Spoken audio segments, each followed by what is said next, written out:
Hello guys, ఈరోజు నా స్టైల్లో నేను చికెన్ కర్రీ ఎలా తయారు చేస్తానో మీకు ఈ వీడియోలో చూపించబోతున్నాను. ఫుల్గా చూసేయండి. ముందు స్టవ్ ఆన్ చేసి కుక్కర్ గిన్నె పెట్టుకొని అందులో కొద్దిగా ఆయిల్ వేసుకొని ఆనియన్ ఇంకా పచ్చిమిర్చి కట్ చేసి అయితే వేసుకోవాలన్నమాట.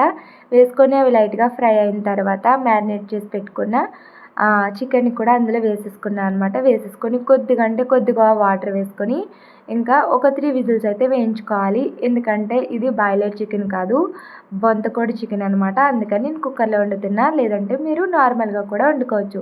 3 విజిల్స్ వేసిన తర్వాత ఇంకా మనం కాసేపు ఆగిన తర్వాత విజిల్ తీసేసుకొని ఈ విధంగా చూస్తే కనుక ఈ విధంగా అయితే కుక్ అవుతుంది. ఇందులో కొద్దిగా మనం అల్లం వెల్లుల్లి పేస్ట్, అలాగే కొద్దిగా గరం మసాలా, ధనియా పౌడర్, చికెన్ మసాలా ఇలాంటివన్నీ కూడా యాడ్ చేసుకొని మరి కాస్త సేపు అయితే దగ్గరికి ఉడికించుకోవాలి. ఉడికించుకున్న తర్వాత ఇందుకే మనం సాల్ట్ వేయలేదు కదా, వేసేస్తే మ్యారినేట్ చేసినప్పుడు వేయచ్చు, లేకపోతే ఇప్పుడు కూడా వేసుకోవచ్చు. తగినంత సాల్ట్ వేసుకొని మరి కాస్త సేపు ఉడికించుకుంటే చాలా అంటే చాలా టేస్టీగా ఉంటుంది. లాస్ట్లో దింపేస్తాం అనేటప్పుడు మాత్రం గుప్పెడు కొత్తిమీర అయితే వేసుకొని ఒక 2 మినిట్స్ అలా కుక్ అవనించి స్టవ్ ఆఫ్ చేసుకుంటే ఎంతో టేస్టీ అండ్ ఎమ్మీగా ఉండే నోరూరించే చికెన్ కర్రీ రెడీ అయిపోతుంది.